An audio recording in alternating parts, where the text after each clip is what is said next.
Чтобы на стриме не сказать, что я мяу. Кто так же сказал? Да. А, я ж стримаю. Пипец. Ну ладно. Некоторые хотят спать. Да, уставший, ну ничего.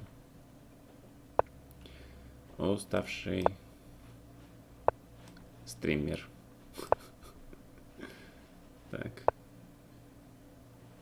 So guys, I decided to just, you know, do something that I haven't done in quite a while, which is basically just to play you guys. So feel free to challenge me. It's a free arena for you. Okay. Ready for that F5 action. Yeah, this like pretty famous line. I think black is completely okay here. And the only thing is whether to play queen b8 or knight b6. I'm not quite sure. Not quite sure yet. In this case, probably queen e7. Maybe queen b8 anyway, yeah. I mean, this queen on b6 would be pretty badass. If I get to get f5 in, that would look pretty good. So feel free to challenge me on LiChess. I don't see any chats. That's cool. Let's go f5. Let's try to rock this F file open. And roll the pawns. Mm? And roll the pawns. Roll the pawns, my wife says. Okay, let's roll them. Let's roll those pawns then. I'm just watching you. Hmm? I'm just watching you. Okay, hold on a second. I'm trying to be Serious. serious here, yes. Not the star Sirius, but a serious dude. No, yeah, sorry. Oh, I'm a solid dude. Yeah. Alright. My reputation precedes me. I'm a solid dude. So nothing is going on here. Yep. Oh, they're playing. So they're going for second, third round, I guess, without Firouzja. I think that's just not going to work. That is not going to work. Okay, knight f6. Knight f6, b6, yeah. Alright, so let's put this queen to a4. I mean, you have the tournament where you have 4 players only playing in one day. And half of the tournament is just basically disconnected. How can you continue the tournament? I don't know. This is a disaster. This is a disaster. Not very professional, in my opinion. So h4, h5 makes sense. Let's bring that knight to d3 maybe. Bring these knight to the action. In this case, I'll grab this pawn. The central pawn, of course, not the b5 pawn, lousy pawn. You heard Naka refuses to play on? It makes perfect sense if he doesn't. Why should he? Why should he play?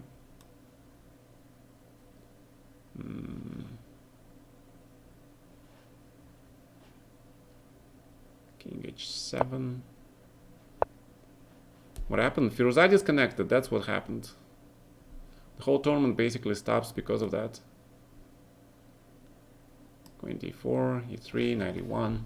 Anything really. Let's play e3, I guess. Queen f3. Don't want to play it, but alright, let's just try it. Let's just try it. Should be winning. Firouzja disconnects, and of course the whole thing goes crashing down because you get basically half of your people not playing in the tournament, yeah. I mean, that's just disaster. That's the reason why this should not have happened in the first place. That is why elite tournaments should not happen online chess. Okay, I'm blundering maybe something, maybe not, I don't know. You get this elite tournament, and somebody disconnects, it's basically over.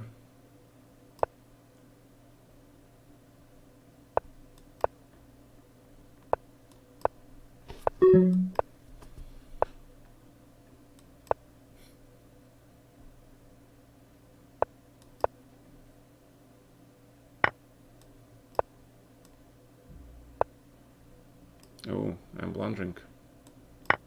No, he's blundering.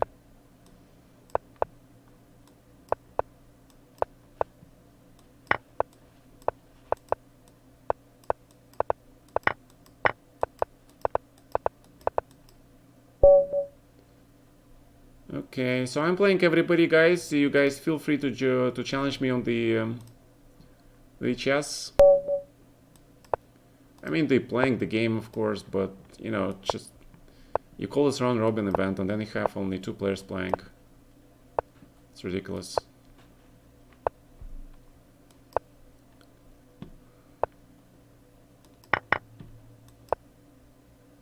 I mean, what I think should have been done is like basically, this is a huge tournament with huge prizes, right? This is a top level event.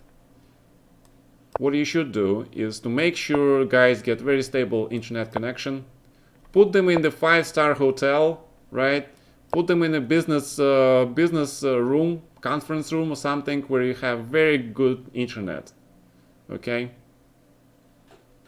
What to do? There's nothing to do. They should not have been like this in the first place. These guys should have been given a business conference room in the 5-star hotel where they will be uninterrupted in their blitz game. That's what should have been done. I have no idea what these clowns are doing.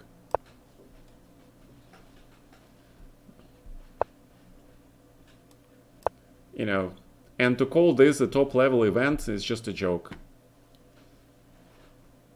Alright, maybe I'm too harsh on this, but you know, when I played in top level tournaments, usually the organization was like top notch. This doesn't look like a top notch organization to me. This definitely doesn't look that way to me. Queen f5. I don't know. a4, yeah. Alright, queen c4. Yeah, it should, but why risk it? Why risk it? You know, provide these players with the great access, uninterruptible access.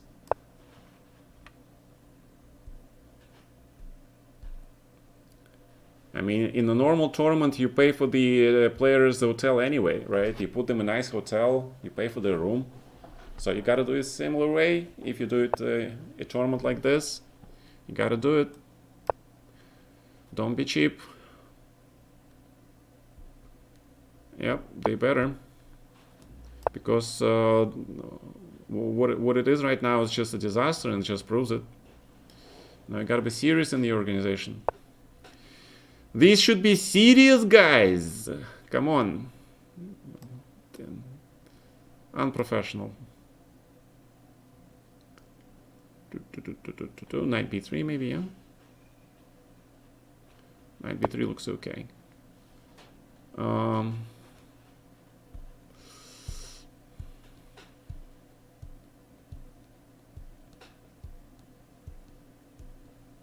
Well, of course I cut them some slack. Of course. But having said that,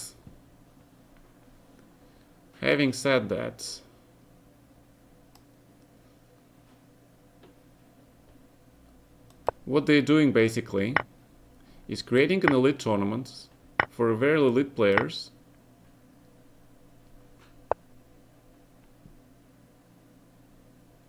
where only they get to, you know, it's not like even Title Tuesday, right? You have almost 1,000 people playing, competing for prizes.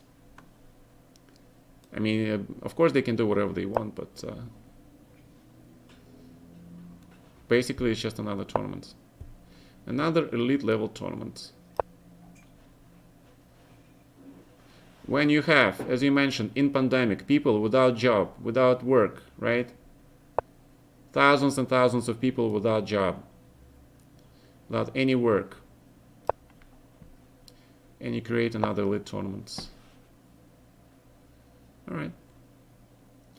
So 92, I guess, is coming. 93 maybe. So check. Let's see, 5. Queen A8 maybe. All right, what was the threat? F5 the threat, yeah. So 3. Should give the stimulus check and move on to the next.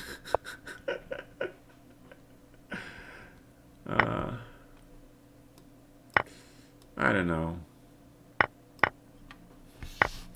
Yeah, it makes no sense to just to play this on. I think you are correct. Why play? Why continue playing that game? It's just ridiculous. So you want to do some check maybe? C4.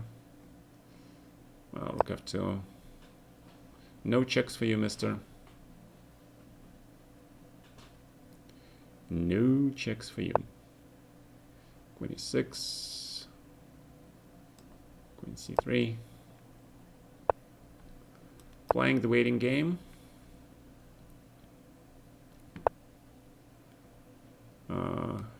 Let's kick this rook out, I guess. I just grab this pawn. Why not?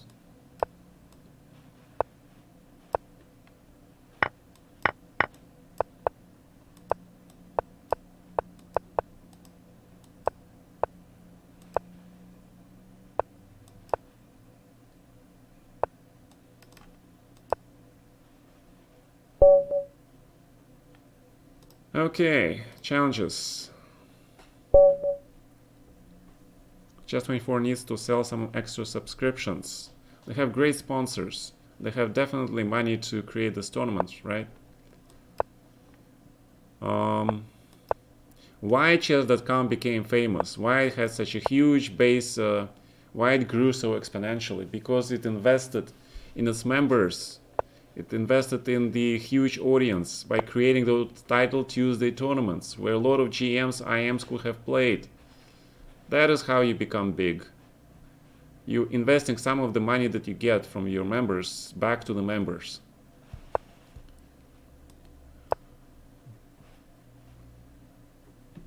And then you can do the rest of the stuff, like, you know, creating elite tournaments and blah blah blah. But they became they became famous because of those Title Tuesdays, not because they ran some tournaments like, you know, Action Speed Chess or whatever championship. They got that after, right? They agreed to a draw. Really? Let me see this. Oof. Disaster. PGN was sent to Jan of game 2. What do you mean, PGN?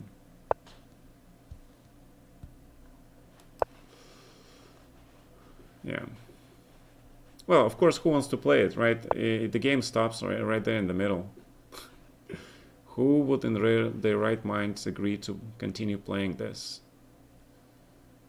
I don't know. This looks interesting. F6, right? I mean, I could just take that bishop. I'm dumb. I could have taken that bishop. Oh my god. I'm blundering. Well, Naka won because he flagged Alireza, and turns out that Alireza actually lost because of the internet connection problem. Okay.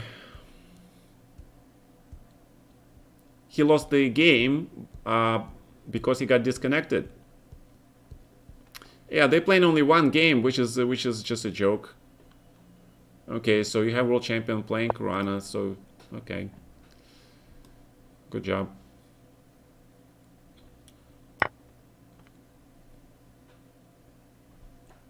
I mean, still cool game, but to me, you can't call that the tournament anymore. So, but again, it's just my opinion, you know. I stopped commentating because I was just really tired.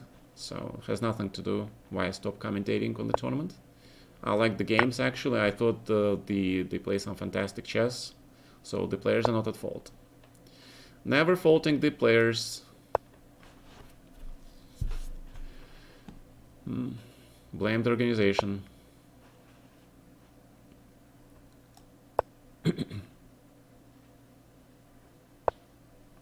Yeah, they think a lot of things.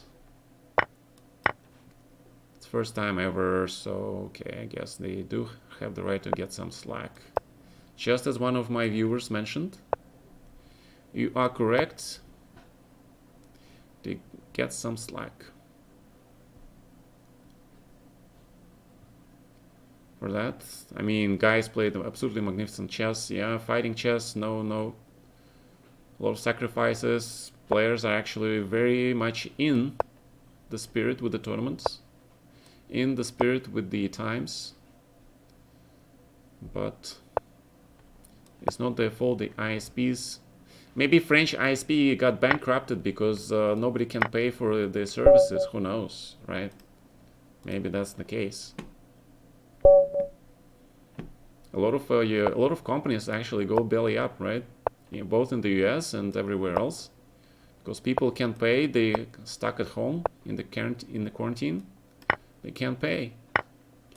That's huge problem. Huge problem.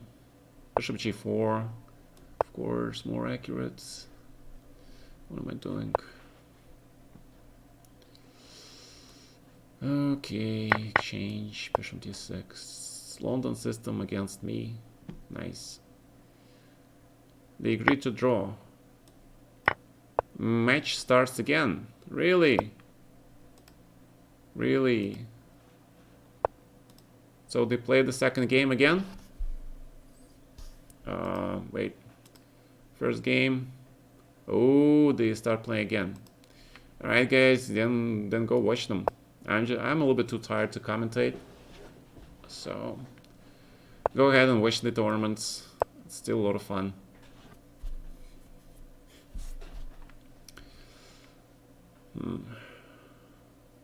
Alright, maybe I can just watch it a little bit with you guys since I'm here anyway. Maybe just a little bit. So we have Nakamura versus Firuza. And this is the same. Yeah, okay, Magnus is playing this line. And we have here Catalan, right? c5. c5 with queen c2. Early queen c2. The idea is to protect the c4 pawn. Alright. Yeah, they have started game 2. Good. So they agreed on a draw in game 1. Started game 2. They one game behind the Carlsen's Corona match. So they're gonna have to play more chess later. Well, actually, draw is like Solomon's decision, yeah? It makes sense. You know, chess players are basically very respectful to each other in general. So that's good. That's good to see them come to the consensus, after all.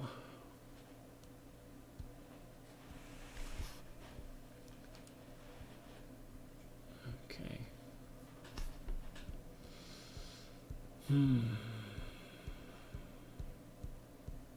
Alright, let me finish this game, then I'm gonna go back and watch some of those games. Just a little tiny bit, not much. I'm not gonna watch them too much probably. So, grab this. Oh, pawn grab. Alright, probably this rook, yeah. Probably this rook. Maybe I shouldn't play that rook. So I need to get my knight to d6. Need to get my knight to d6. because on d6 it's the perfect place for the knight in this type of structures. Okay, queen b8, sort of trying queen b1, queen b2 stuff, you know, get to the first rank. Probably not gonna work. Who knows? Yeah, I don't blunder stuff like that, man, so not sure why you play that. Yeah, GMs usually don't give you free stuff, so if you see GM giving you free stuff, start to get worried. Grab the pawn, knight block, rook, 94, yeah, why not? Alright, grab another pawn. Pawn grabbing. Alright, so let's go back to the games. So what's going on here? So white gets pair of bishops. Black gets very strong center. Ай, зачем? Шоколадка. Это не шоколадка. Шоколадку хотел. Ну ладно. So basically this position is better for black because of that strong pawn center. I actually had a game against Larry Christensen with white in this type of line. I got killed with white. I mean, Larry is extremely good player when he has space advantage and great potential for the initiative. So I got a LiChess name, Yalova chess match. Alright, so give me a second. I would just basically go over this position. I like Firouzja position here. And in this game we see, this is standard Spanish Archangel. Actually, Fabiano played this line for black, and this is probably a better line. Look at this bishop g4, wow. This is bloody impressive. Yeah, so this is all probably analyzed. And looks like black is doing fine, yeah. 2 rooks versus 3 minor pieces. Material equality, except that white pieces are not yet active. If white knight is somewhere in d6 and these pawns are blocked on the queen side, then white probably is doing better. But because these pieces are underdeveloped and black pawns are really rushing fast to the, you know, to the promotion square, white king has no luft. I would say that black is slightly better here. I would probably say that black is slightly better. So queen d4, bishop e3, queen d7, knight c3, b4, or knight d2, yeah, knight d2, computer likes knight d2, then knight d4, and then goes to the knight on d6. Black is better, but not much, yeah. But there's potential attack for white here. I mean, if he gets the knight on d6 or knight to g5, queen to h4, h3 luft, yeah, this might get really dangerous for black really fast. White has a huge advantage in time. So that's pretty badass. Okay, so let's see who we have here. Andre challenged me, all right. I'm gonna play Andre in the meantime while these guys are thinking, because yeah, I really liked Firouzja's position there. I don't see your challenge here, Mr. Yalova. Yeah, you can ask something. Get into my channel and you can ask me anything. I probably don't know my channel. Yeah. Okay. Sorry.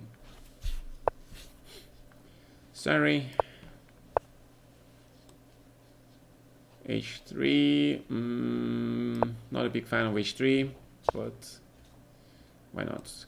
Queen d3. Avoiding that pin like fire. a5. Getting that b6 square away from black's knight. And he wants to play queen c7 maybe?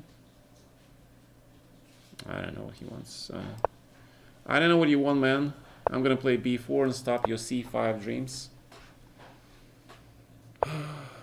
Potential dreams. So bishop f4. Exchange stuff. That bishop was important. So let's play c3 here. Now all my pawns belong to us. And now I can, now I have a really good structure. Just basically exchange stuff, go into the endgame, use this extra pawn on the queen side in the center. That's the plan. So what's going on here? Bishop g5. White decides to give up that bishop pair to get that slight space, right, to play. And b4. That's a very ambitious move. White really wants to deny that knight on c3, right? But still, that pawn. Yeah, White just plays bishop e3, and this d4 pawn is actually important. So it's a very double-edged move. Very double-edged move by Magnus. Very double-edged.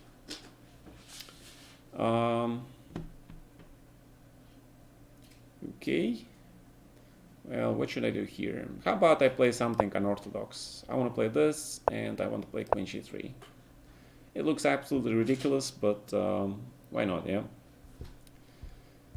Sort of getting my queen into the game, and at the same time, yeah, this endgame is actually very interesting, right? We get mutual double pawns here, but I think this whole structure should be good for white. So let's grab this.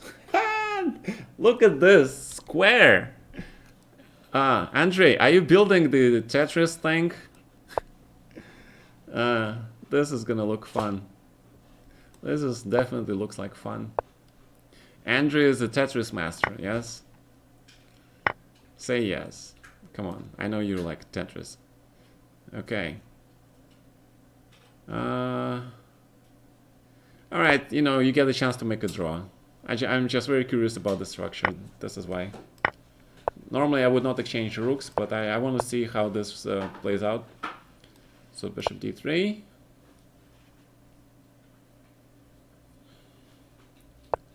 Let's bring the king. Are you doing good? Kamsky. Who is Kamsky? I don't know anybody by name the Kamsky. Who is Kamsky? I have no idea who Kamsky is. But if you ask me, I'm doing alright. Okay. This is not gonna be good, yeah? Alright, so let's play h5. Gata Kamsky is Kamsky. I really not appreciate shortening my name. So, please call me Gata. Alright.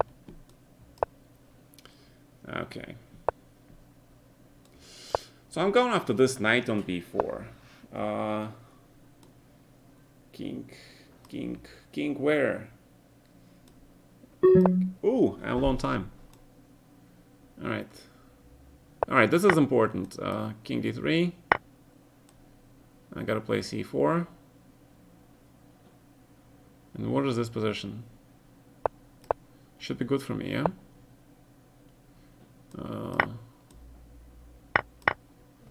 Should be good for me. Alright, let's win that opposition.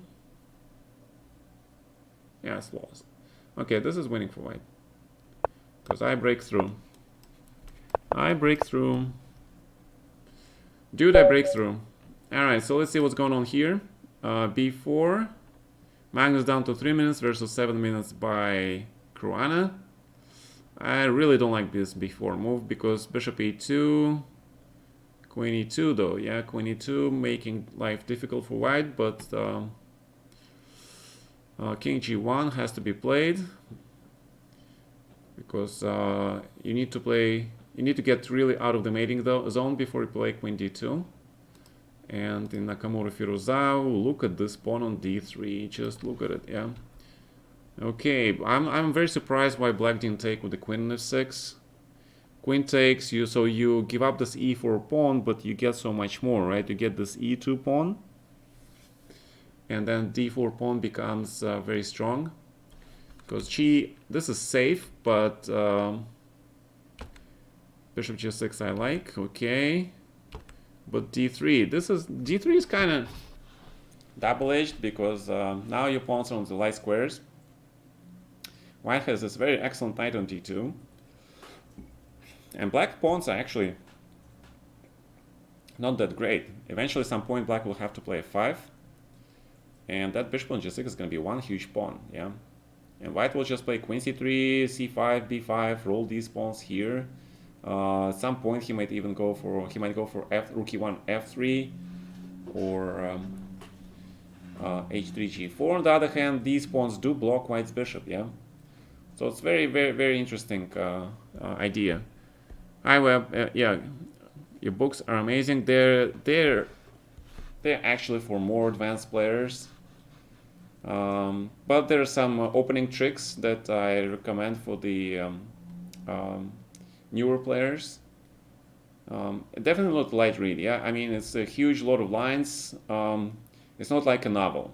It's not meant to be looked at once or twice. It means this book was meant for those people that see some line that I recommend or some ideas I recommend. They go try it, test it out, then they go analyze it with the engine, and then so basically you need to play games, practice, then come back, reread stuff, and etc. Okay. Yeah, then that's okay. That's for you. Definitely for you. So yeah. So white is I think white is okay here. Yeah. See how the computer plays f3 here. I like f3 here at this point because even though you create this weakness on e3, but at the same time black is gonna have this weakness on e4, and white will want to take on e4, play rook f4, and start hanging around this and start surrounding this pawn on e4. c5. Well, I think he's delaying this f3, right? But I don't know. F3 looks more natural to me, but maybe he's right because black is still going to play a5. Black has to play a5. Black needs to do something about this queenside structure.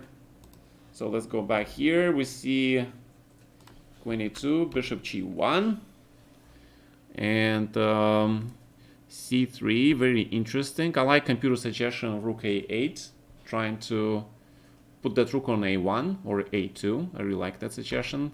c3 and then b3. Or he wants to take on c3, I guess, right? Another idea is to play rook dc8. So black is simply trying to open space for his pawn here.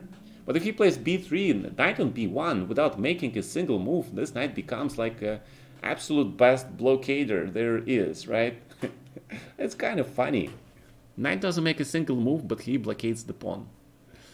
Wow.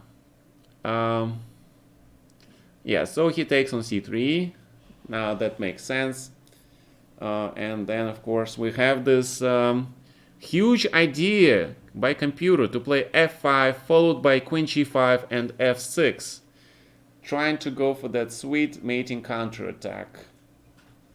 That's a very interesting idea because white has three minor pieces and a pawn for black pair of rooks. So, and yeah, this is bloody interesting endgame. This is very unorthodox.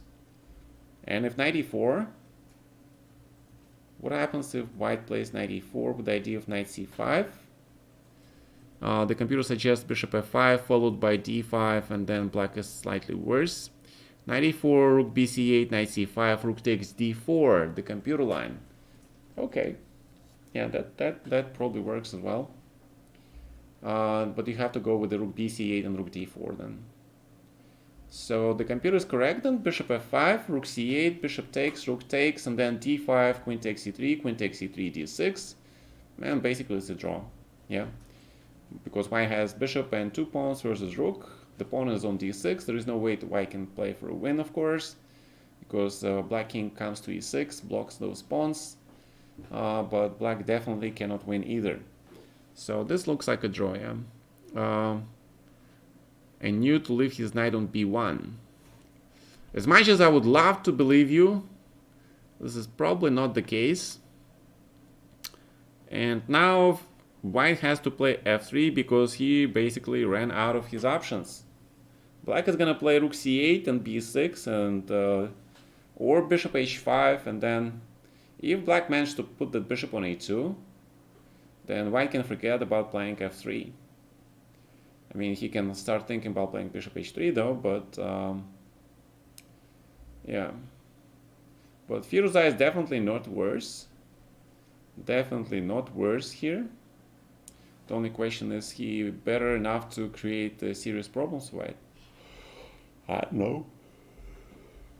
Alright, so while these guys are thinking, I'm gonna play another guy here. 3 plus 2. Where was this guy who wanted to challenge me? LiChess. Dude, LiChess, are you here? Yes, you're here. Alright, let's play. You wanna play me? Let's play.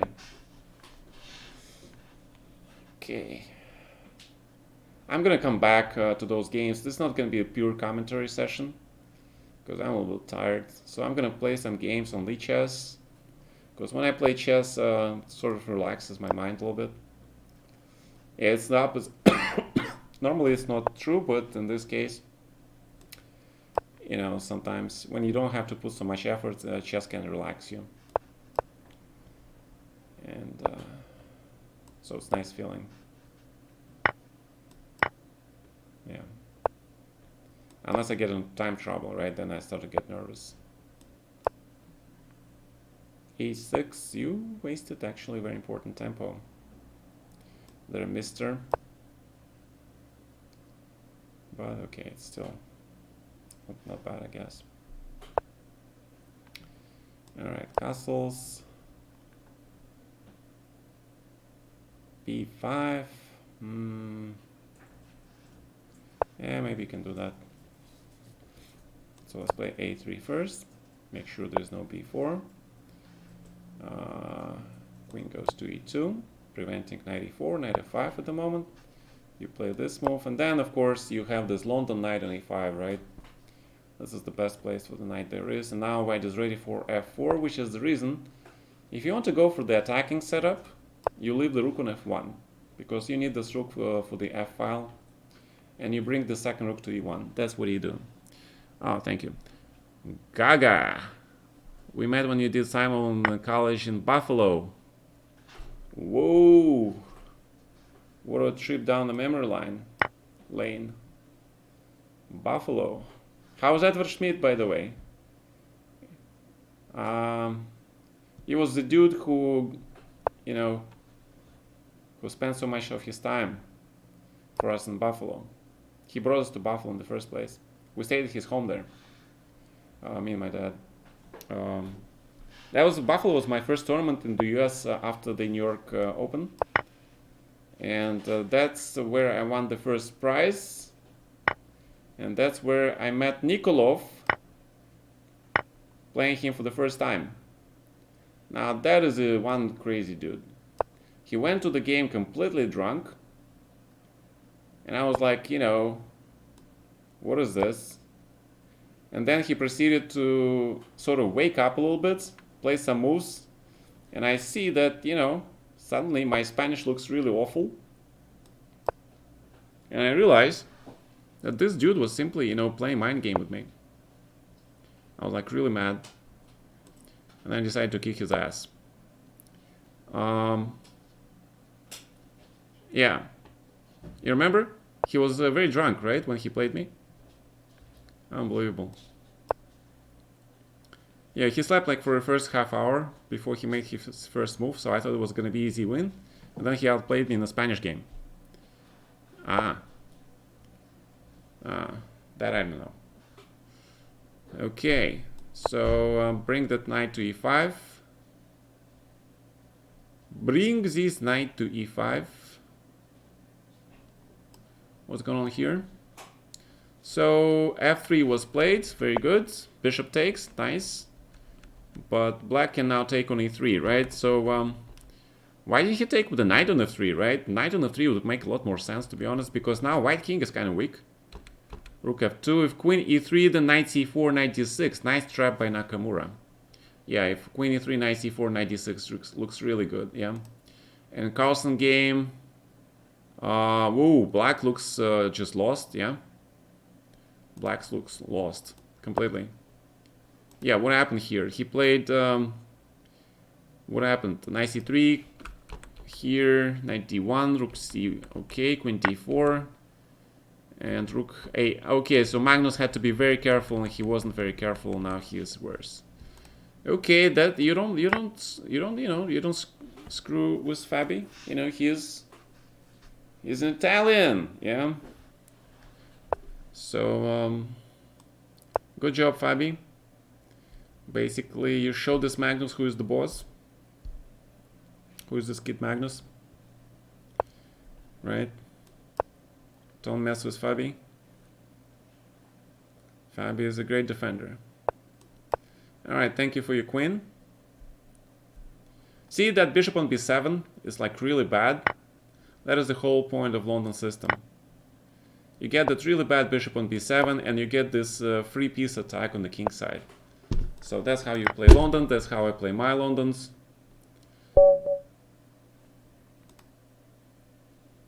So queen e4. So we're gonna see this game where white has basically huge material advantage. Okay, not that huge, but it's big, it's large. Knight and bishop versus rook. Just rook. No pawns, nothing.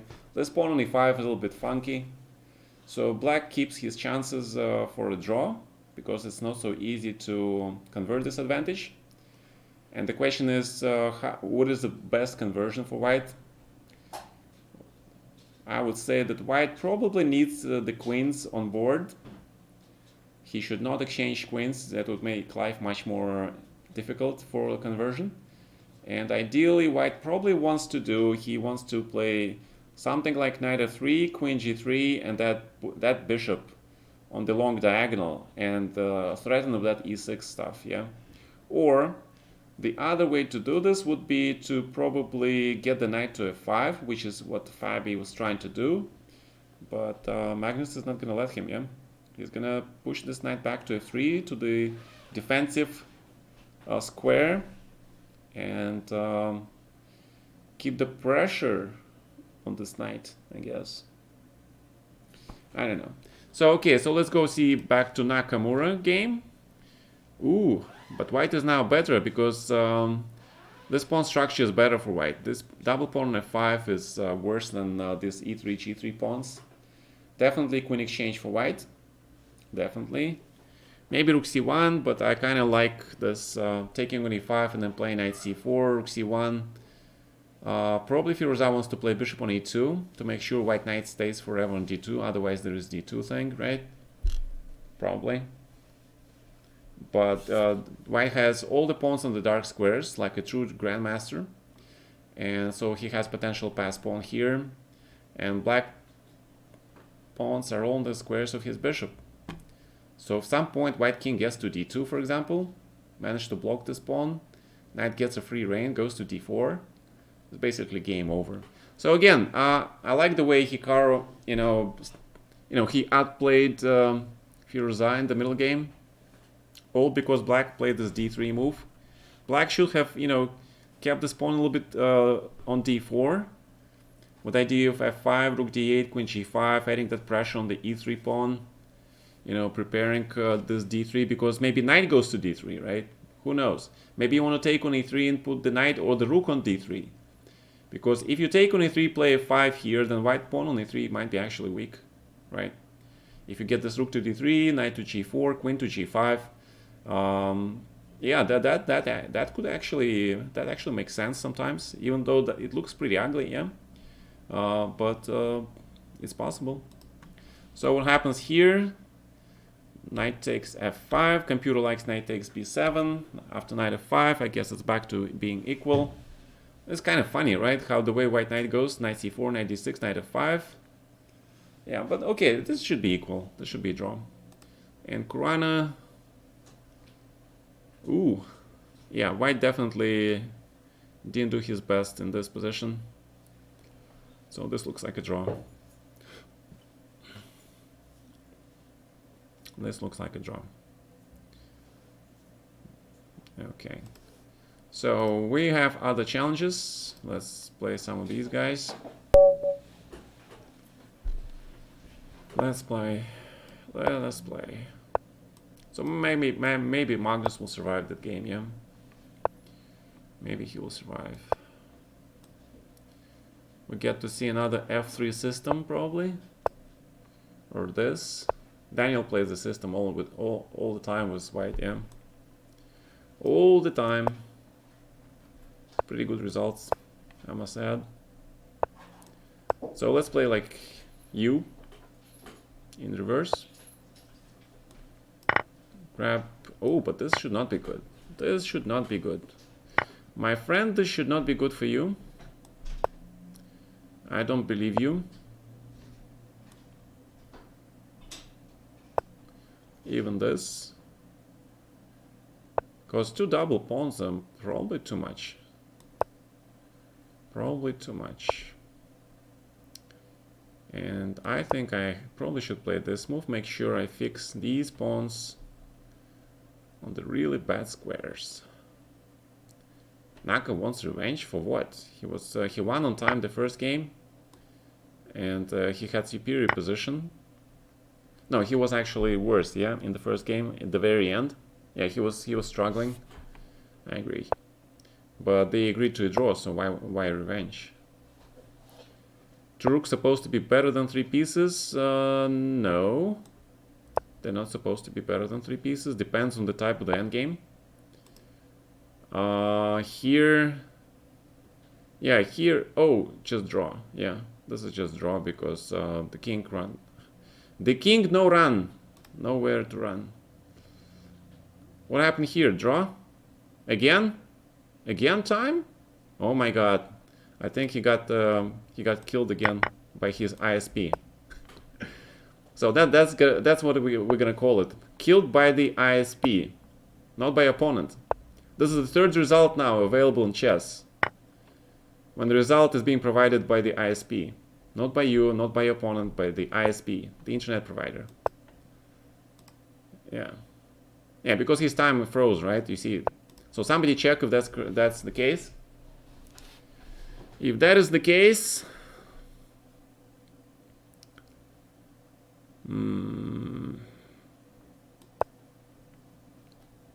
Oh, it's Naka's move? Oh, okay. I'm just behind, yeah? Alright, silly me. Okay, my mistake. I didn't check the lines. Well, this looks like a draw, yeah? Rook f3, king f2 is coming. Okay, good job. Rook g4, you found it, man. I'm very happy for you. Time to open this line here. You gotta play on different sides of the board whenever stuff like this happens, because if you don't see a clear plan on one side, the opponent defends really well. You need to open lines on the opposite side of the board then. Okay, and then you sort of like maneuver. This is actually a lesson from the great Rubinstein. He did this. I think he did this first. Sort of playing on both sides of the board, maneuvering from one to another, trying to create weaknesses, targets on both sides, because and then to attack them, right? Okay, so this looks like a draw, and this looks like a draw as well. So pretty good save by Magnus here, and in this game, pretty technical. I think they should agree in a draw probably pretty shortly. So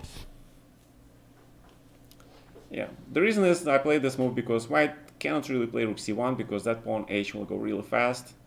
But if he doesn't, then I sort of start, hitting this d4 pawn by playing rook c4, and then maybe doubling on the c file, and then rook c2. So that is the plan. And let's see what white is gonna do against this plan, because I don't see you can do much. Knight on f5, it protects the h pawn, and it also attacks the d4 pawn.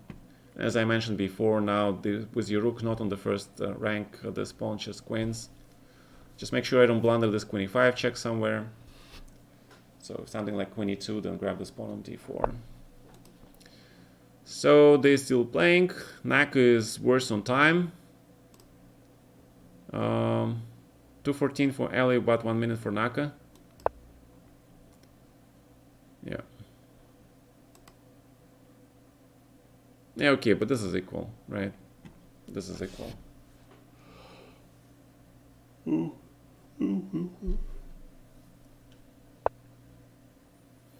Alright, I'll take it. I don't really want to go into some mundane endgame, so let's play rook c8. Queen d4, the I want to do. Because, you know, extra rook, you can probably mate. You can do a mate here. Knight takes, rook c2 comes. Yeah.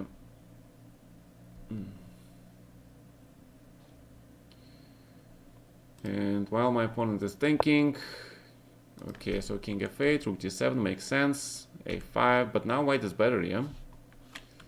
I'm not sure about this king f8 move. I like this. Alright, rook c2.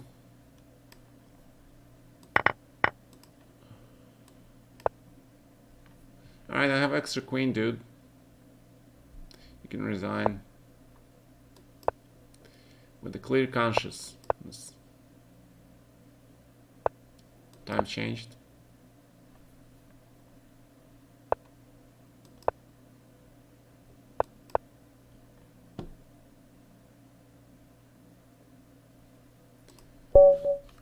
Okay, so rook d7, a5, rook b, knight h6. The computer, you see guys the way computer plays, he just grabs that pawn. And if a b6, then you probably take on b4 with the rook, yeah, because you can't take with the pawn. So knight h6. Ooh, dangerous. The computer says rook h4 and then ab, yeah. I think he's gonna play ab anyway here. Then white goes and takes that bishop on g6, plays ab, and black is sort of suffering. So it's not completely clear yet. King e8 doesn't look good.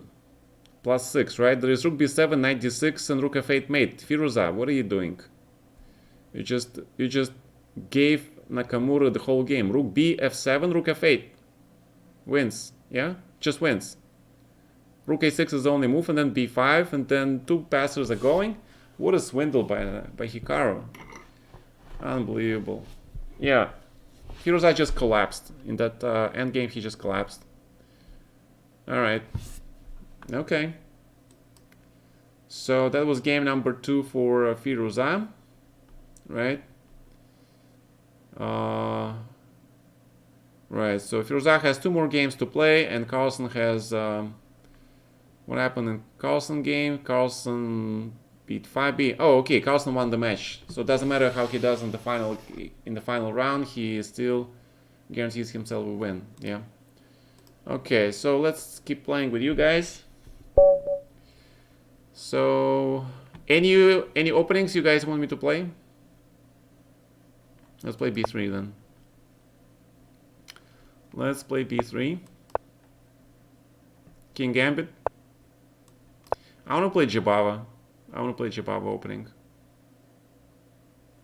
I want to be like Jabava here. I'm gonna play e3, knight c3, queen d2, long castle, attack. Right, that's what we're gonna do. That is what we're going to do. That's how Jabava plays. He goes attack.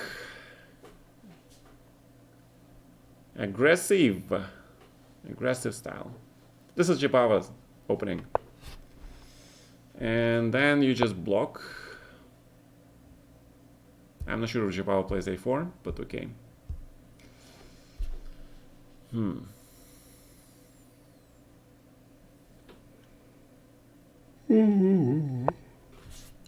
Alright, development. And then we're gonna just g4, kamikaze. We're gonna go full kamikaze style. Then take. Oh, you just give me a pawn. Thank you. Thank you for that pawn. Central pawn is always good thing. Yeah, that's just really bad for black. Alright, who else we have here? National Masters. IMs, rook g1.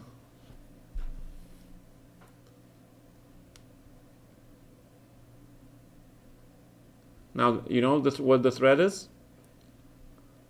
I don't know what my threat is. Yeah, sorry, that was a trick question. Yeah, that was bad. But knight of 6 wins, right? Knight of 6 just wins, I think. All right, let's see it. Maybe it doesn't win. Yeah, but this wins for sure. This wins for sure.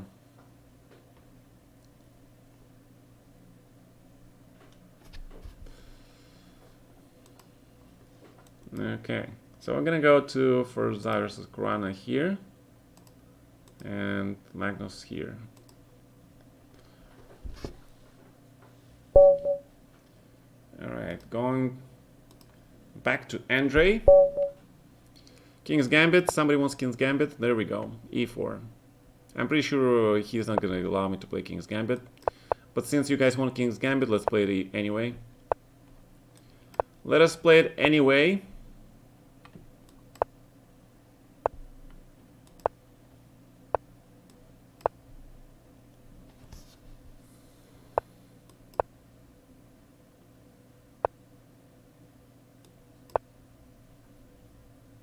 Preventing that h4.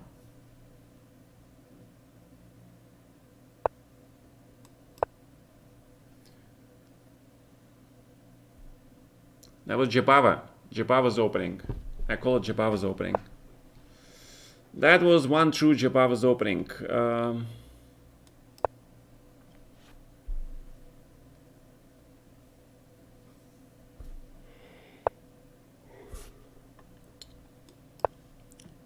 You have to play this without thinking if black allows this, because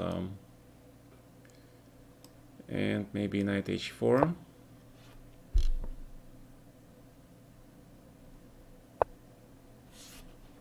And then you go back.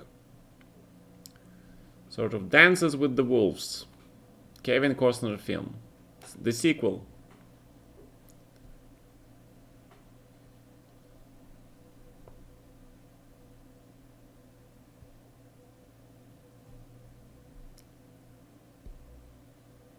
In Grunfeld, you can't just spend some time and try to memorize it, because after sometimes your memorization fails, you start to forget. It's a constant work, man. You need to do it constantly.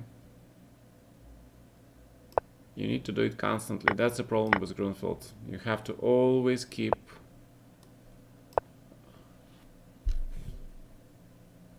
refreshing your memory. That's the reason why Kasparov stopped playing it. Because just too many damn lines to remember. And, ooh. That's a serious move, dude. That's a very serious move. So what's going on? Kurana, Carlsen. Finally we see 4 knights. Classical stuff. Very quiet opening. Expect a draw. Expect a Giri. I'm starting to call draws Giri. So, just to clear up any confusion. So when I say make a Giri, that means make a draw. Okay, 94. What's best for the Blitz Solid Shibanenko? Depends. What's best is something that you studied and studied a lot. Okay. That was probably pre-move. So yeah.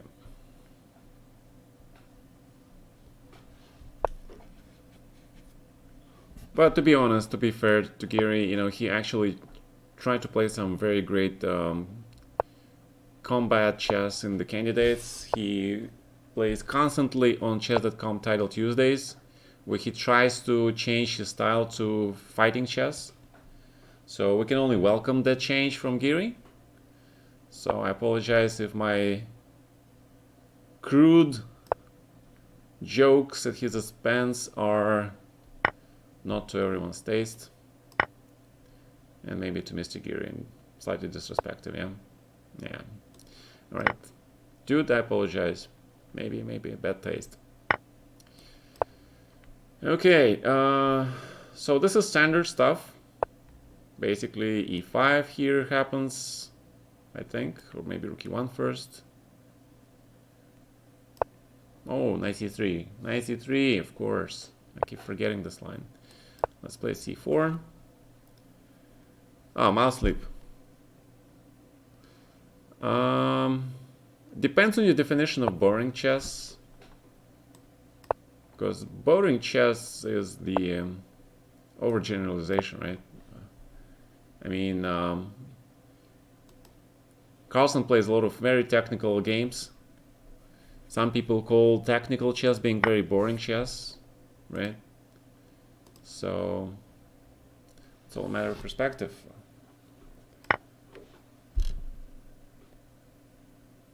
Yeah, black gets this d4 square if he can put his bishop on f6 and that knight on d4. Traditionally, it's been pretty good for black. Although white maintains a small plus because still this structure is still pretty good for white, I think.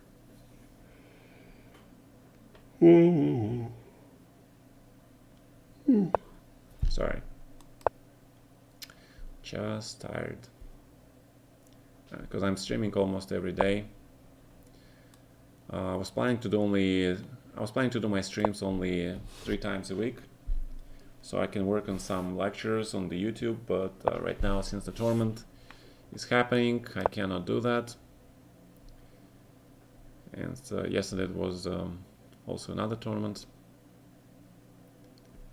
But I like chess, right? We all love chess, so we'll love to see this. Okay, so Naka plays this. Now, this is boring line for black. Okay, here I agree with you. This is very boring and very passive line for black. The maximum black can do is a draw here. So I'm not sure why Hikaru insists on playing this line. This is actually more exciting than Naka's game. It's just more exciting. Yeah, I'm not sure why Naka is playing that stuff. You know, that you had knight d5 there, maybe? Maybe. I don't know, maybe. But right now, this f4, f5 looks pretty good for white. Bishop f8, knight f6 wins the exchange, right? So white's position is now kind of good. You don't want your queen on c6, really. Queen on c6 is just absolutely horrible. What you want, actually, is to have the knight on c6 and bishop on f6. If you cannot get that, then... Yeah. That is why timing is important in chess. You cannot spend your time playing those mediocre moves, yeah? Alright, f6, okay, that's not bad. Like, remember yesterday we saw the game where Jan Nepomniachtchi sacrificed a piece in the opening against... who was he playing? I think that might have been... I'm not sure. But he sacrificed... okay, because Ding was playing Fabi and Nepo was playing... Probably Giri, actually. Yeah. Oh, Maxim, yeah. And then he made 5 consecutive moves which were second sort. Rook b1, rook b3, then bishop b2, bishop e5, which black countered with a single move. That is a perfect example of how you should not spend your time on wasting your time. That was a perfect example.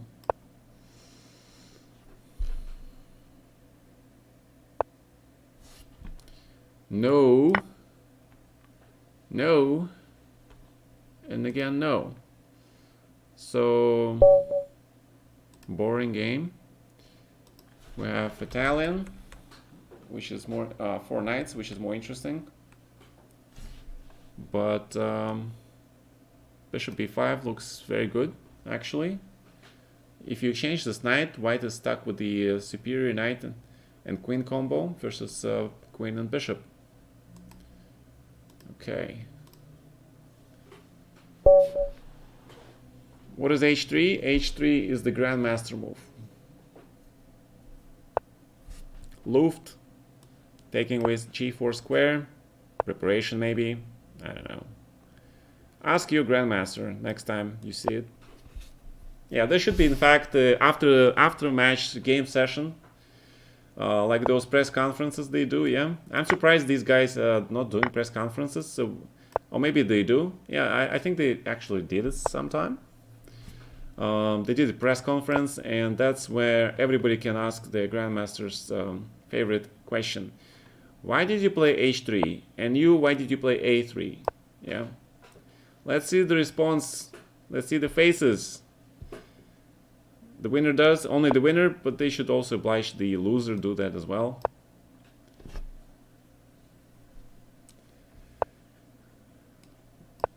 Yeah, this famous line actually. There's this famous line here. I remember. Then some sort of bishop e2 stuff, yeah. But wait, was it in this position? Was it in this position? Knight f3? No, knight f3. You need to play bishop e2, I think. If you really play bishop e3, which you shouldn't, because the theory, white knight goes to b3 or to f3. White do not usually go into this type of position. So knight e7, trying to get this knight on e5. Really cool square for black knight. But I forgot about e5, yeah. What a disaster. I forgot about e5 completely. Yeah, he plays e5. This man knows that he can play e5. Alright. Knight g6. Wait! This guy can actually hear me. Ah, sneaky. Sneaky. But I'm pretty sure he can hear me. What's the famous line you're thinking of? Famous line I'm thinking of. Do I have to think of the famous line? Can it be 2 instead of 1? In stream title? What's with Firuzah disconnect and stream title? I don't understand. There was a huge disconnection by Firuzah in the second round, in the first round game against Nakamura. Very controversial again, but they agreed on a draw eventually, so that's that. I had a chance to update my stream title since that. Ah, Fortuna! Fortuna! Here's your chance to play me, dude. I remember you. While I remember you and while I'm still here, challenge me on LiChess. I was supposed to play you like several days ago, yeah? So if you challenge me, you get in front of the line. Because I promised to play you. So, what is going on here? 94, 96. You gotta play this. I mean, what are you thinking? Rook d2, kind of slow. Because I'm gonna undermine your central pawn. And then, okay, maybe. Not bad. Just d5 then. Start pushing those pawns. And then g5. Get that f4 square away. Centralize pieces. Maybe e5 even. Definitely push the pawns. Same round robin tournament beating Anand. I don't remember. So let's see if Fortuna is here. Fortuna, can you make it 3 plus 0, not 5 plus 0? Because 3 plus 0 is kind of a lot. Long game. I'm kind of a little bit tired, so planning on playing less. Okay. Let's see if Fortuna has 3 plus 0. Yes, okay. Alright, so what's going on here? Draw. Probably draw. Okay, I'm ready. Fortuna! Do you guys know that in League of Legends, Miss Fortuna was one of my favorite ADCs? Misfortune. But in Russian, they call her Fortuna. You want to set up camera to record locally. All right, let me know when you set it up, because then I'm gonna switch to the games here. So what happened here, we see this very standard structure, and this happens a lot in these sort of Spanish 4 knights. Again, I would say that white is very slightly better, because knight on e4 is nicer than that knight on g6. However, it's a double-edged thing, because rook h5, knight e4 is also possible, but not right now. Black king plays king e6, rook h5. So very close to the draw, and here we have this plan with rook takes a1, bishop c7 coming. Black wants to keep the pawn on b6 without taking on c5, because some structures you may want to take on c5 in the endgame and then bring your knight to e7. Some structures you want to play b5. So, are you ready? Not long. Opening Camtasia Studio now. What is a Camtasia? No, I'm sorry for skipping dynamic. I just promised Fortuna to play him like many days ago already, and we never get a chance to play. So that's why he's in front. I apologize, but we had actual discussion with him. Okay, ready? Okay, go. All right, let's make it a legendary game. Especially for Fortuna, I'm gonna play my favorite Slav. Oh, but exchange variation. No. No exchange variation. G3. Okay, G3. Interesting. Bishop F5. And maybe I can play this line, yeah? Because 95. Tricky guy. Okay. Tricky guy. Bishop. So he wants to take and play knight a4 maybe. I really don't want to take there, so alright, bishop e7, just quiet stuff. Probably should have played rook c8 here actually. Before, right, to avoid it, knight c6, bc6, because now black looks actually slightly better, because that bishop on g2 is closed by my pawn chain. And I really like my position here. Let's just basically go a5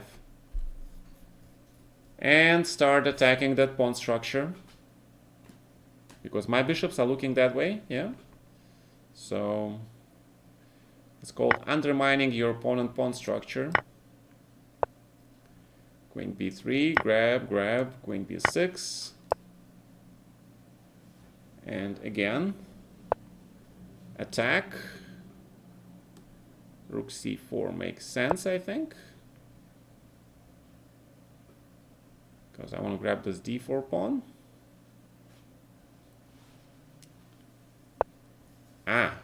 But white could have played e4.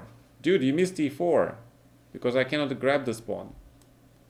So now rook c4 was a blunder. You could have played e4. Okay,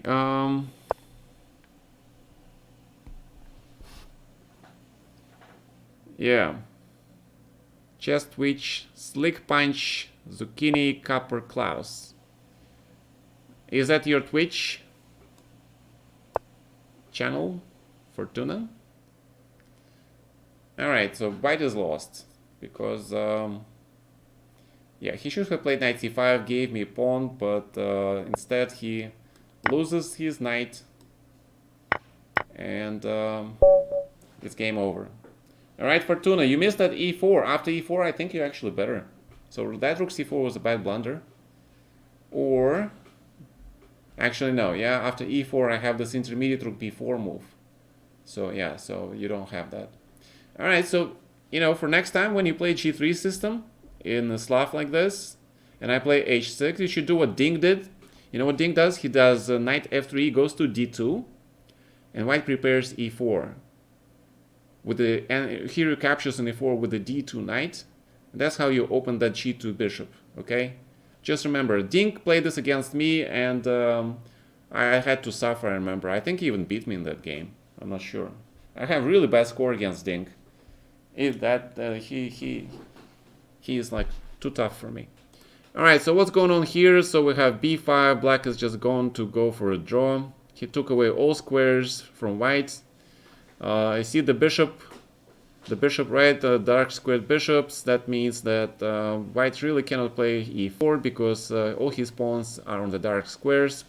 No problem, Fortuna. Yeah, that's true. That's why if you want to play exchange, then you don't develop your bishop on g2, you develop your bishop to d3. And then you go for that queenside expansion. So white plays e4 anyway, he is not scared. I think probably it's kind of a risky decision. I would say it's pretty risky, to be honest. Because black can just take on e4 and play knight df6, and if black puts that knight on d5, that knight will be tremendous. Yeah, he will be tying white up to the defense of the b4 pawn. White will be stuck with an isolated pawn on d4. Black knight will get perfect square on d5. It's kind of a very risky move. Very risky. And here we have king f6. And if rook takes c7, then what? Probably knight g2, check. King e2. And knight f4 back, yeah? Knight f4 back, and then if king goes anywhere else except e3, then it's knight e6 attacking the rook, and rook attacks the knight on f3. So this looks like a draw, right? White, yeah, this looks like a draw. Although these guys have like 9 minutes on the clock. King e4, wow. Wow, what a move by the world champion. Sneaky move. Ooh, and black has to find knight d3 or knight h3, which are the only moves. Wow, this is very tricky move, king e4. I like this move, it's very aesthetic, yeah? Centralizing your king.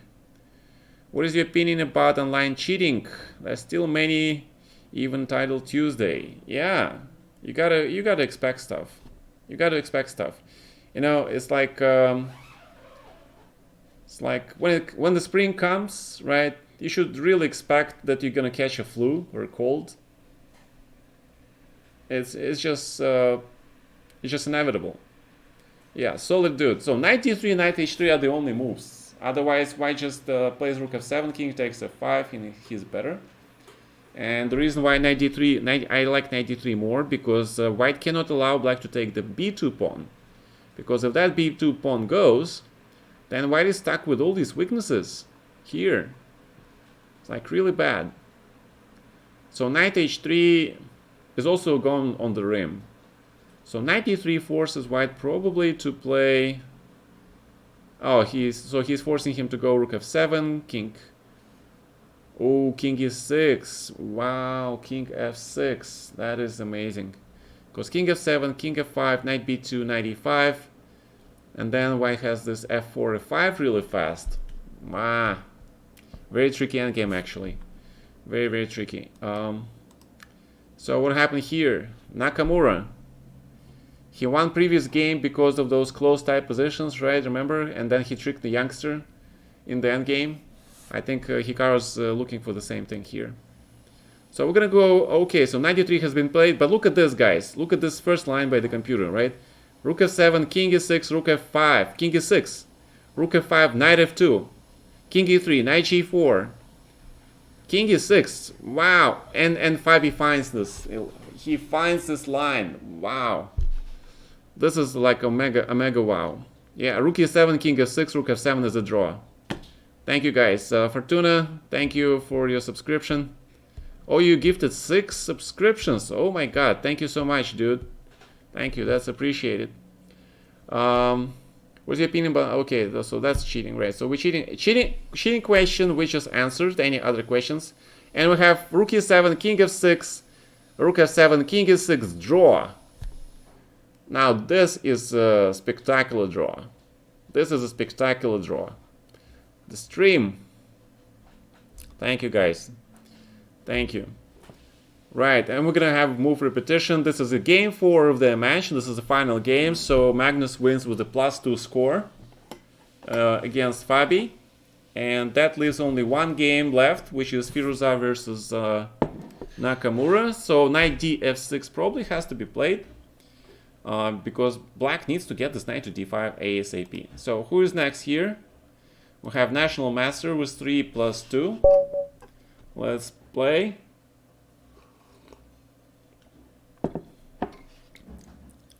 Yeah, I know. I promise you guys to make this London video as soon as this tournament is over.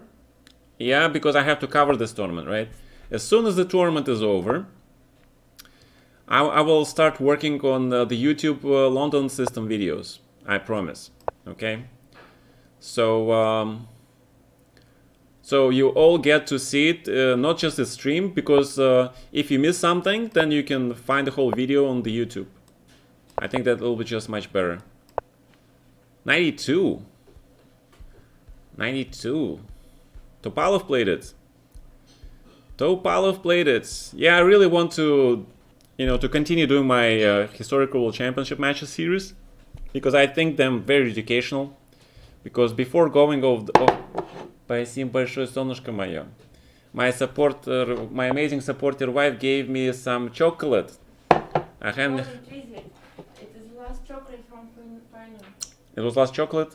From Finland. From Finland? Wow. Yes. There is Wow. no more chocolate supply from Finland till September. No more chocolate from Finland until September? Yes. Oh my god. This is how situation is in Russia.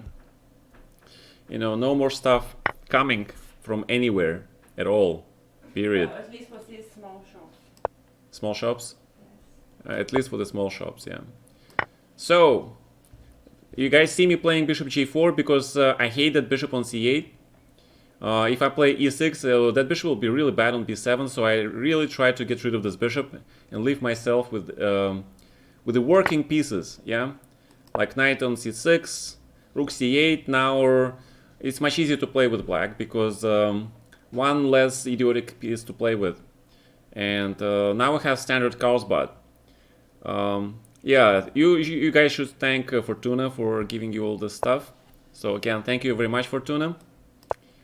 And let me know when we're gonna play again, if you want to play again later. Yeah, because I'm probably gonna stop soon. So knight d6 has been played, and now white has a choice. He can either try to go play knight d6 and try to get this pawn to d6, or he can try to just go for some draw. So I think black is just absolutely fine in that game. So let me grab some of this chocolate.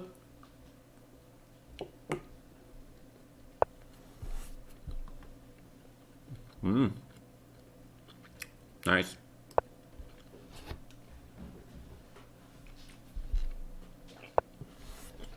And just like I told you, the best place for the knight in this type of structure is on d6. And that's what I'm playing. I'm not teaching you stuff I don't play myself. So that's what I'm gonna do. I didn't beat most of them. I have negative score versus Magnus. I have really bad score versus Fabi. I have, I think, equal score against Hikaru. Anish beat me. Anish also has a plus score against me. Who else? Jan. Okay, Jan is a young dude, yeah. You blundering the pawn on d4, Mr. National Master. You should play c3 and protect the pawn. I mean, I don't play knight f5 for no reason, right? Maybe you're afraid of knight f5, maybe, but just giving up the central pawn is probably not the greatest idea.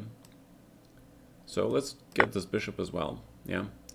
Since we are at it anyway. So knight f5 looks very tempting to put that knight somewhere near white king, yeah? But then the e4. Alright, so that knight goes back to c6.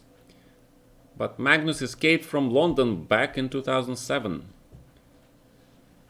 Well, in 2007 he was just a kid. But he was already becoming a very strong kid, yeah? So I got really... But 2007 was one of my best chess years, of course. 2007 I was 33, right? The Christ age, it's called. The age where you're close to understanding the greatest life mysteries. Or at your peak, more scientifically speaking. Yeah. For some reason 33 is like, I felt really good at 33. And I was like, wow. I was on fire. Yeah. So a5. And then after that, things basically go downhill from there. More or less. So do your best while you can. What do you think about Firuzah's future in chess? Just like I said earlier, it all depends on what is going to happen the next few years. It all depends on that. Also depends on the amount of work he does. There have been so many talented juniors in the history of the chess. It's just amazing number of talented juniors, right? And where are they now? Where are all these juniors now?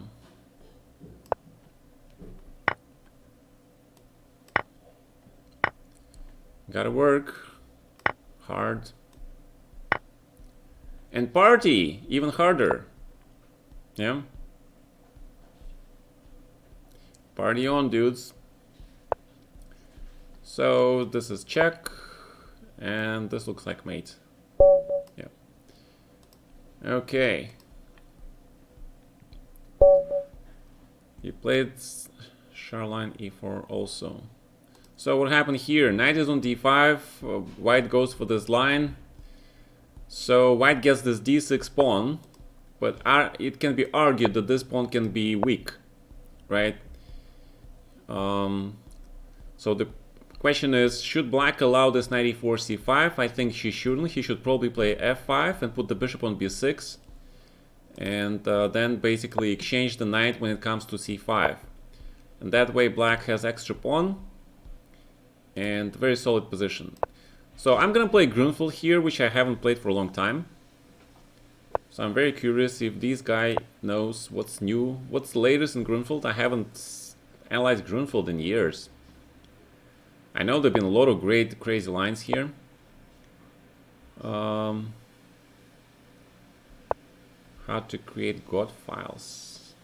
What do you mean God files? What is a God file? You're confusing me. What's a God file? I know what a Godfather is,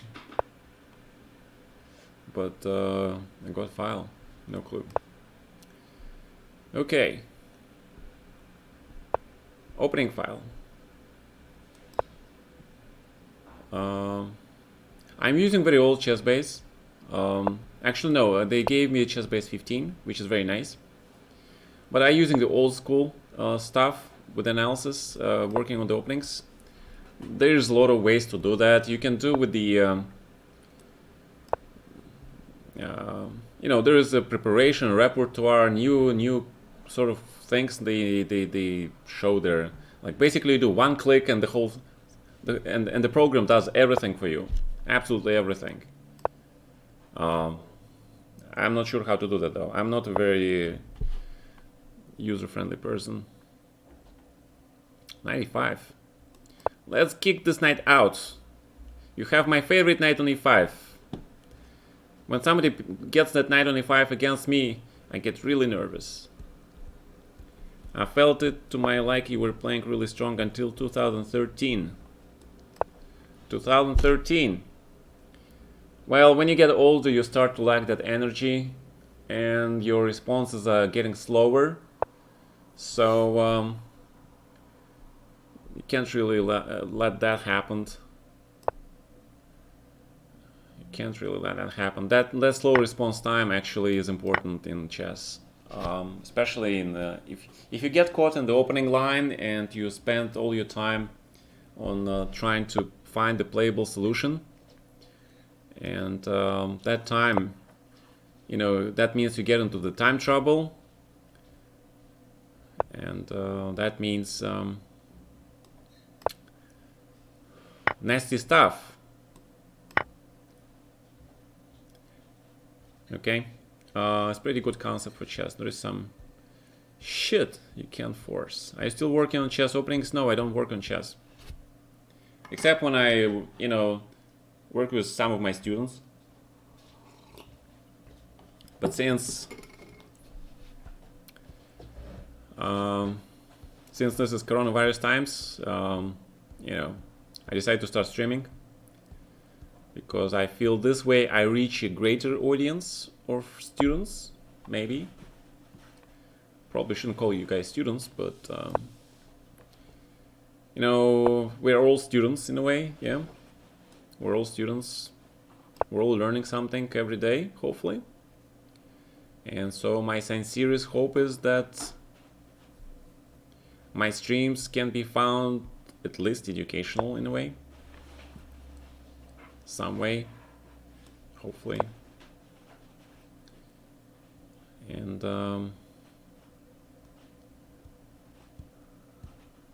you students titled also?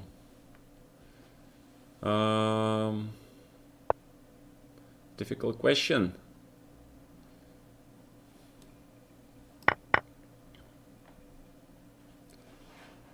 Difficult question. Well, it's not a difficult question, it's just the answer is I really like this rook on c4. I don't want to give you this rook, yeah. I really don't want to give you this rook, but this knight is going to d6 as well, so I have to exchange it and play bishop c6, yeah. I have to do this even though I hate it. But I have two bishops, which I like. I'm sorry I'm not answering the question. Yes, there were some titled students. Mostly not. Mostly not, because I find it a lot of work. You need to do a lot of work, and I don't have that energy level anymore to do that kind of work. So that's why I'm not accepting more students. Do you do private lessons? Not anymore, no. As I said, my energy level are not that great, and I don't teach lately. Besides, I feel that, you know, if I do lectures and if I do opening, you know, surveys, and I put those videos on YouTube, I think that works just as well. Yeah, you played well, dude, but then you just sort of collapsed in the last 5-7 moves. But that was a good game. Yeah. I mean, when I played e5, you should actually just ignore that and play knight c3 sort of, and hit my pawn on b6, maybe. So maybe that was the right way to play this position. So what happened this game? So Naka did basically what I said he would do. He basically just exchanged this knight, right? And this... Oh, actually it's pawn equal. Everything is equal. Alright, so I'll take that back. White is better. I thought black had the pawn up. Why did you think that way? For some reason I thought that black won the pawn, but he didn't. We're living currently. I am in Russia. I am St. Petersburg. Some people call it St. Swidlersburg, because of the great Peter the Swidler. Almost called him Peter the Third. I'm not sure if there was a Peter the Third. I know definitely there was Peter the First.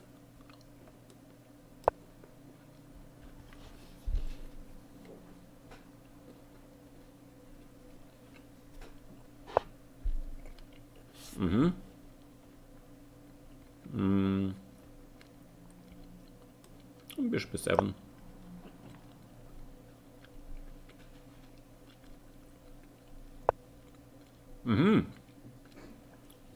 This. Alright, we'll have to go into Scheveningen. This is good Scheveningen, because white already played bishop e3, and I can just develop my knight to d7, c5. Because in Scheveningen, usually white plays bishop e3 only when black plays knight c6. And if black doesn't play knight c6, then white sort of leaves his bishop on c1, plays queen e2, goes for the c5 break. That's the original plan. You'll send me Ecuadorian chocolates. I'm still in contact with the top GM. Some training games. You guys really want to know all my secrets? My god. Yes, I am actually in contact with some recent top GMs. I have some high hopes for certain young talents. If you're regular in my channel, then you know who they are. In fact, one of them recently won the very strong Abu Dhabi Blitz tournament on chess.com, if you want to know. I really hope he has a good chess future. I really hope. Thank you for following, guys. So this game, is it still playing? They're still playing. This looks very much like a draw because I don't see a way for white to break through black's defenses, and white is very low on time. So I think that you're probably going to see another draw here. Purple mustache. You know, in Legends of Runeterra, you know, Braum is like very, very popular character, yeah? I mean, I'm not sure. Yeah, I think he's played really often, I guess, in the classic game as well. But he says that, do you have a YouTube channel? Yes, I have a YouTube channel. I don't have a link to my YouTube channel, I apologize for that, but I do have the YouTube channel, in fact. I will have that link hopefully within a week. I was working there on some projects with the people on how to improve my page. Unfortunately, it takes time. It takes time, and thank you for the pawn. And thank you for another pawn.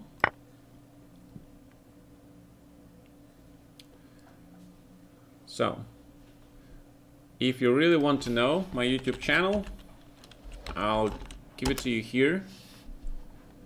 And I have my YouTube channel, your channel. This is my channel. I'm not sure if this is gonna allow me to post here. Ah, okay. Thank you, Andromeda. So that's my channel. Yeah, you see some playlists here. I do recommendations, playlists. You see, like, you know, World Chess Championship matches, Blitz, etc., etc. Right? All right. So wait a second. I don't want to blunder this. So Rook C8. Yeah, Artemiev. Yeah, Artemiev is one of the kids I worked with. I call him a kid because he is basically a kid. He's a very honest kid. Oh, thank you. Thank you so much. Yeah, I mean, compared to me, he's a kid, for sure. But he's a very talented kid. Yeah, he got married, but kids get married. You know, that's what Americans do right after high school, right? A lot of kids in the US immediately marry right after high school, and that's bloody amazing. In Russia, it's different, yeah? They don't marry after high school so much. Maybe once they go to the university, yeah, but right after high school, it's very rare. Gata, you need to do Patreon account. There is some possibilities to do. Oh, you mean Patreon? I have no idea what it is. I'm basically starting to learn this stuff. For now, I'm focusing on Twitch more. And I have no idea. Okay. I'll try to research all this stuff and do all the research. I promise. Just gonna take some time. Speak very highly of Artemiev as well. Well, he's a very talented kid. He's a very talented kid. What else can you say? You know what? I don't want to grab that. Okay, let's play Bishop G6, and let's play. Oh, you're playing this way. Oh, you tricky man. You tricky guy. 95. Yeah, that's the reason why. Yeah. All right, so I'll have to take this bishop now. There is no ifs, no buts, but taking that bishop now. On bishop d6, because I need that e4 square for my knight. I really need that square. Queen e2, rook c8. I'm gonna hold on to castling because I have an idea that white is trying to do some attack stuff here. White is gonna go Rocky Balboa style, right? That's what he is trying to do. On me, to pull that Rocky Balboa stuff. Challengers, what do you think about the Stone Walkman? I like that, the Stone Walkman.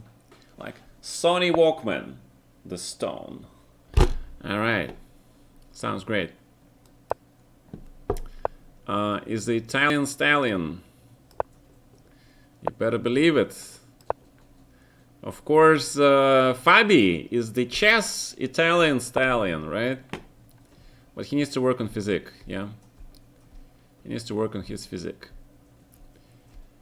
Otherwise, he would make a good Italian Stallion, yeah? They should put the Fabi, like, in one of the Stallone movies, I think.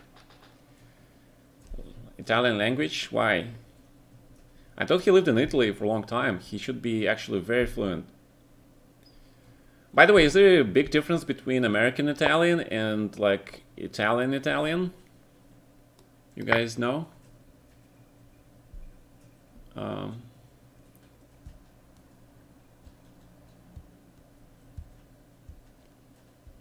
Well, the reason I ask because, you know, the French language in France and Canada, they're sort of different, right? I mean, at least that's what I heard. Okay. So we need to exchange this bishop because potentially white's bishop can attack me.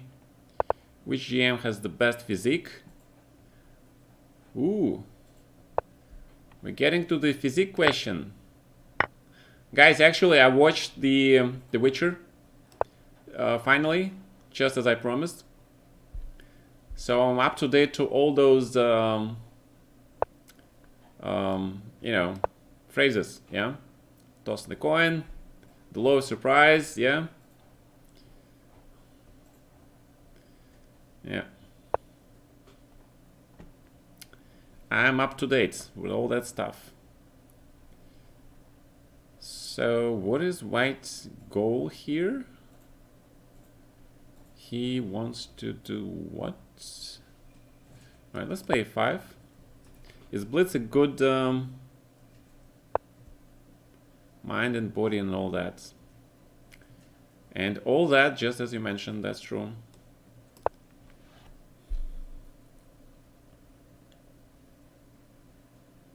They didn't actually explain how he came to be that way, right? They only showed that in one of the episodes, how supposedly that was his mother that left him on the road, yeah? The Witcher.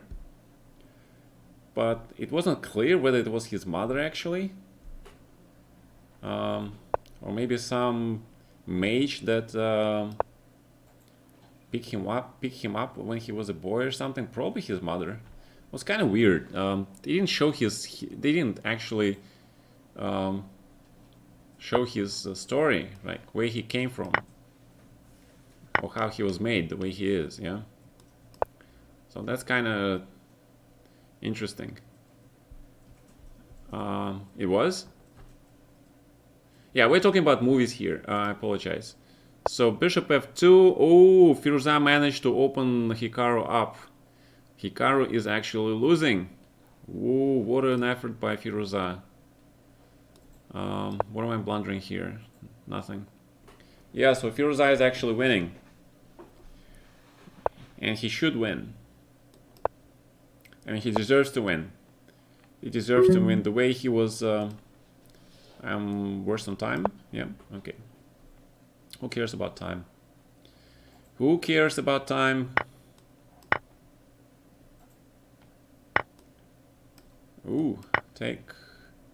Ah, okay, I should have left the queens on board. Silly me.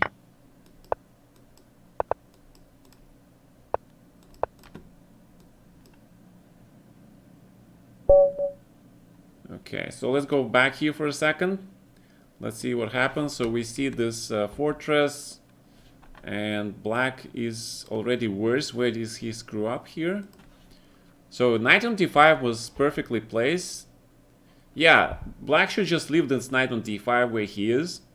I don't know why he started to play with this knight around, because knight on e6 is much worse than on d5. I don't know why he did that. I think he was hoping for this fortress with the knight on e6 and queen on d7, and basically black is sort of trying to move with his king, probably back and forth, but just not happening, because queen h7, queen f5 is coming. Now queen e4, white gets that g4 in, and then he gets this g5, and I'm not sure about bishop f2. I really like this h5, h6, sort of getting this two passers, the pants thing, yeah, going.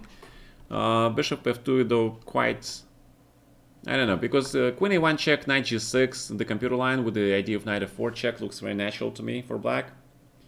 So there's a lot of play here. Queen b7 is too passive. I think it's just too passive. Yeah, that pawn is just going to h6. Look at this king on h8. And now we see that Firouzja is actually just basically repeating the moves to gain time. Are there any opening that you haven't played? Some inferior opening? I had queen h5 check. Yeah, maybe. It's okay. So, yeah, I'm very interested in this game. So let's check this game out. What's going on? White should be winning. Queen g4 looks like winning, because if white needs to exchange the queens and his king needs to get to f5 because it is winning. So black cannot allow that. And queen f3, double attack, which he missed. Queen f3 was double attack on the c6 pawn and f6 pawn, and that was how white was winning. He missed queen f3. Wow, but that was very computer stuff, yeah? Queen f3 is a computer stuff. It's very difficult to see. Okay, queen f3 was winning. He missed that. Well, he can probably repeat the position one more time by playing queen g4. But he has to see that he has this queen f3 move, right? Bishop f2. White is trying to put that bishop on h4. Not so easy. And now black is sort of going for this f5 thing. If if white queen moves from f5, it's kind of okay. But he has to do something, right? He has to do something. Black is pretty scared, I believe. And white is going for that c6 pawn, yeah. Oh, this is a draw. Oh, he missed f5, queen g6, queen h5, queen d1. So one mistake by white, and it goes from +4 to 0. f5, yeah. Whoa, whoa, whoa, whoa. And I will not be oh, queen h4, another. This is very dangerous now. After knight f6, it is very dangerous for white. It becomes dangerous, becomes really double-edged. It can become like the previous game. Remember when the middle game and start of the end game, Firouzja was actually okay, but then he blundered in that 2 rook and bishop and knight versus knights, yeah. Thank you for following. I don't know who is who there. All I know that black is completely fine now, and white is actually in danger. White is actually in danger. He missed the... Yeah, he missed... I mean, Hikaru is very good with this. He has a huge experience in blitz, and which moves will be most unpleasant. And here we see clear advantage and clear more experienced player on the black side. Clearly, Hikaru is way more experienced. Yep, this doesn't look good for white. I mean, the computer probably makes a draw here, but this is becoming really close. It's just Anurag.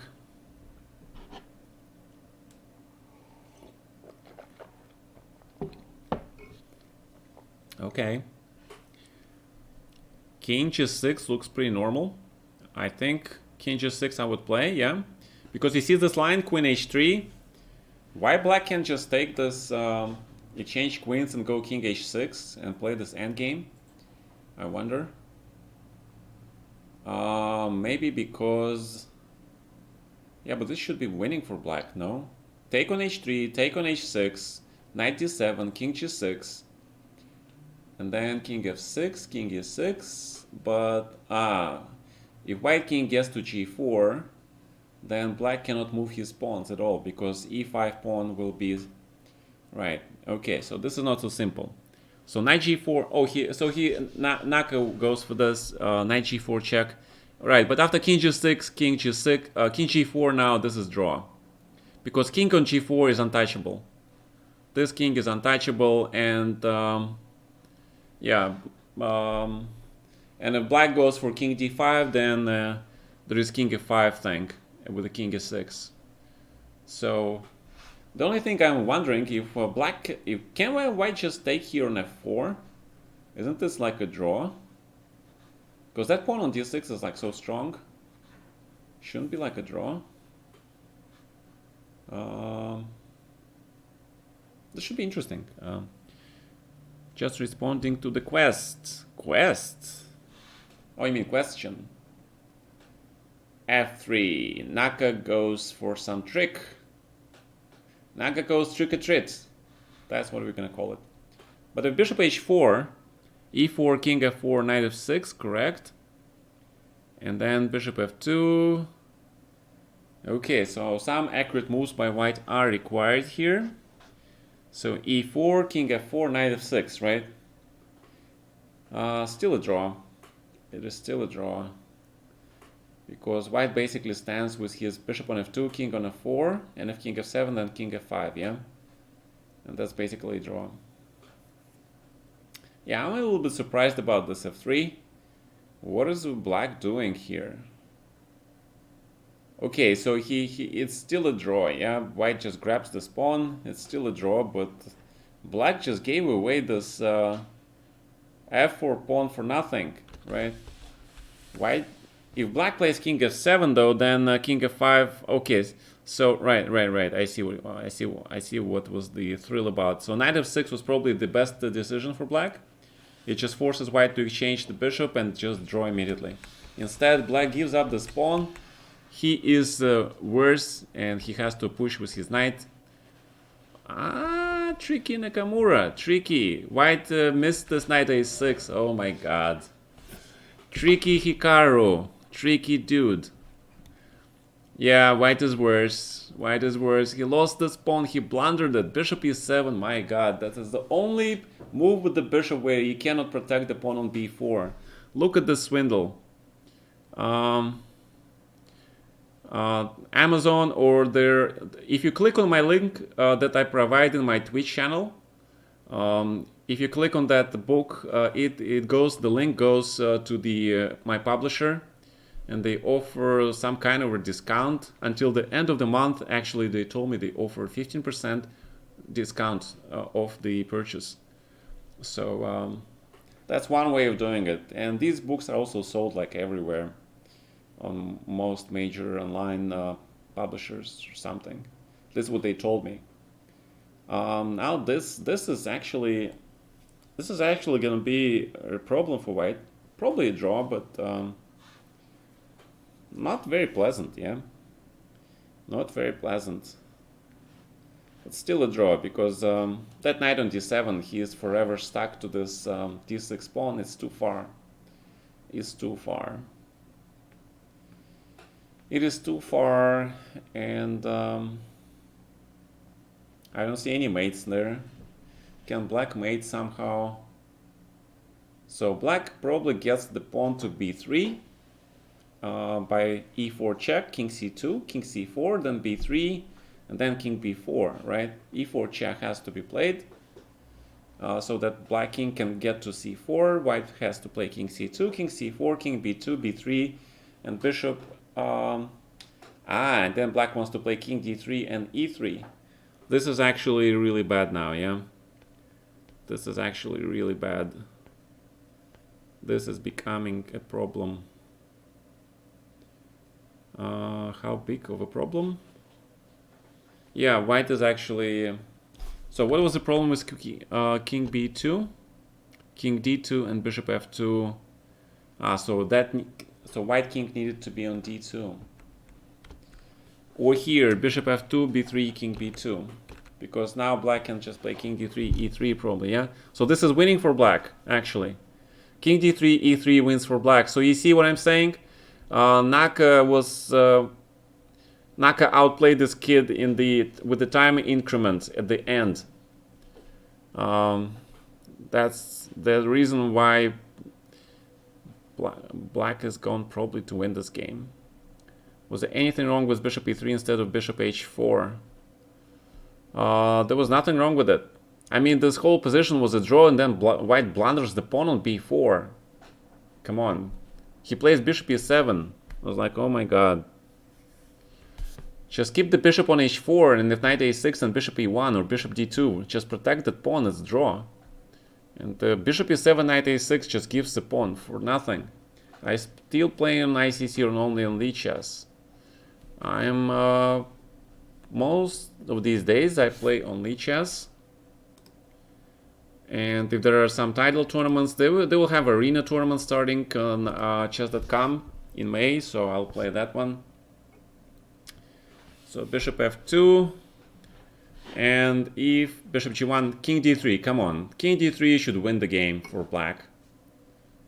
Should win the game for black. King d3, king b3, e3, king b4, then probably e2, bishop f2, king d2, king a5, queen. Oh, so wow. Wow. Okay, so we gotta go to LiChess, and we gotta go to analysis board. Let's check this out because this is important. Let's make it board editor. Clear the boards. We have this endgame, right? Knight on d7, king on c4, king b2, bishop g1, and it's black to move. No, it's actually white to move. No, black to move. All right, so black to play. So okay, so let's check it out. Let's check it out, and let's see why king d3 is so deadly. Because king e4. If king a5, then king f3, and you have to take this thing. And black is just in time to bring his king to d5 and win the game. See, black doesn't go with the king to... Black doesn't play e2 immediately because now it's a draw. Because white king goes around a5, a6, b7, and white is not in time. But king e4 is very smart. And if king c3, then king goes here, king c2, then you grab this pawn first. And if king d1, for example, king d1, e2 just wins. And the black wants to play e2 and knight d3, I guess. For example, here, knight d3, and he wins. Right, so that's why black was winning by playing king d3. The only thing I can think of is if white plays bishop h2 here, but then you have this bishop g3, right? And then c5 pawn goes, then you have the shtani, the pants. You have the pants situation here with e2. Why is it winning? Because knight goes to c... Yeah, and the c2 pawn wins. Alright, so that's how black would win this game. Instead, he plays... Oh, and so we got to the same position, right? So that's what we got. b3, bishop f2, king d3. He played bishop e1, and knight takes c5, and that's a win. King c4. Yeah, very good technique by Nakamura. Very strong. c5 pawn just wins. Right, king a6, c5, king b5, c4, king c6, c3, king d7, c2. And black wins. Yeah, this is bloody amazing, right? White self-destructed again. Again, in the previous game, Firouzja also self-destructed. Amazing. Well, Naka is more experienced in this type of games. In the speed games, he is way more experienced than Firouzja. Yeah. White is lost. See, he doesn't even play c3 because there is no way for white to attack this knight. So 0-1. Alright guys, so they have one more game to play, but Naka already won the match, so the last game is basically for the show. And congratulations to today's winners. Hopefully tomorrow they provide... hopefully tomorrow there will be no internet cut for Firouzan, and he will be on stable connection. Yeah, definitely. And that's about it. So stay safe, my friends, and see you tomorrow. All right? Goodbye, everybody.